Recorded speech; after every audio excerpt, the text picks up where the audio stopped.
பிஸ்மில்லாஹிர்ரஹ்மானிர்ரஹீம். சஜ்தா திலாவத் எப்போது வாஜிபாகும்? ஒருவர் சஜ்தாவின் ஆயத்தை ஓதினால் அவர் மீது சஜ்தா திலாவத் வாஜிபாகிவிடும். ஒருவர் சஜ்தாவின் ஆயத்தை செவியுற்றால், யாராவது ஓதுறாங்க நம்ம காதால கேட்டுட்டோம்னாலும் அவர் மீதும் சஜ்தா திலாவத் வாஜிபாகிவிடும்.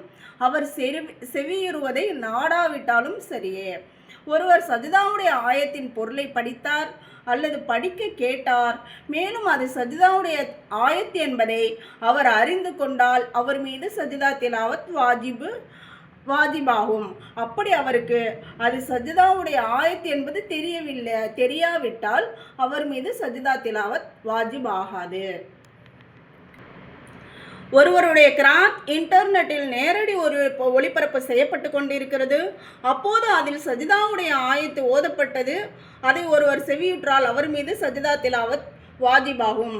அதாவது லைவ் டெலிகாஸ்ட் பண்ணுவாங்க இல்லையா, அதில் சஜ்தாவுடைய ஆயத்து ஓதப்பட்டுச்சுன்னா நம்ம கண்டிப்பாக நமக்கு இது சஜ்தாவுடைய ஆயத்துன்னு தெரிஞ்சிச்சுனாக்கா நம்ம சஜ்தா செய்யணும்.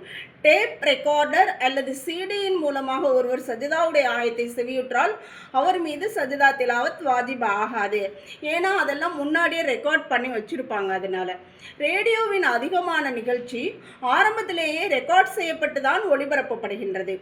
ஆகவே ஒருவர் ரேடியோவின் மூலம் சஜ்தாவுடைய ஆயத்தை செவியுற்றால் அவர் மீது சஜ்தா திலாவத் வாஜிப் ஆகாது.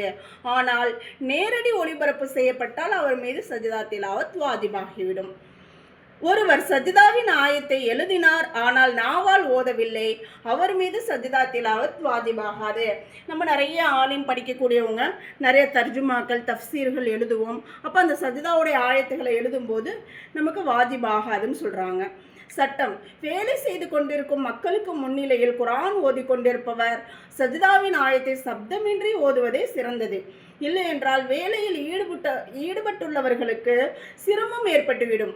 இவ்வாறே விழாக்களிலும் இஸ்திமாக்களிலும் சஜ்தா ஆயத்துக்களை ஓதாமல் இருப்பது சிறந்தது.